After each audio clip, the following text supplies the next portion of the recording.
નમસ્કાર.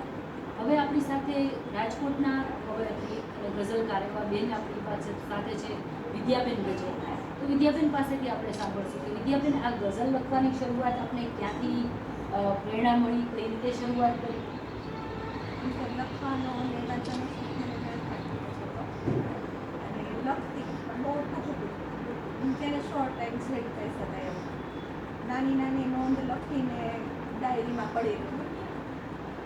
પણ એક દિવસ દવાખાને ગઈ ત્યાં એક વખત મારા બનેવીને દાખલ કર્યા હતા આઈસીયુમાં. બહુ ઇમરજન્સી સિચ્યુએશન હતી અને એ વખતે જ્યારે દવાખાનાની ભાગાભાગી દોડાદોડી માણસોના જે બે વિખેર થયેલી બંધ વાલા જે આ બધું જોયું લાગે દુઃખ એટલે ત્યારે મને એક અછાંદસ રચના લખાણી અને એ ત્યાર પછી ધીમે ધીમે એમ થયું કે કંઈક લખીએ આપણે.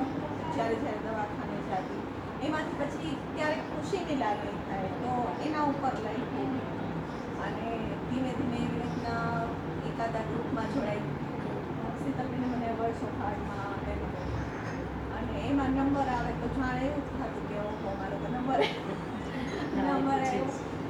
એટલે કરતાં કરતાં પછી વિચાર આવ્યો અને બધા એવું કહેતા કે આટલું સરસ લખો છો અને તમે સાવ ગઝલની નજીક લખો છો, ગઝલ કેમ નથી લખતા? તો પછી ગઝલ શીખવાનું ચાલુ કર્યું અને લઘુ ગુરુ ને પાયા બધા નિયમ તો બધા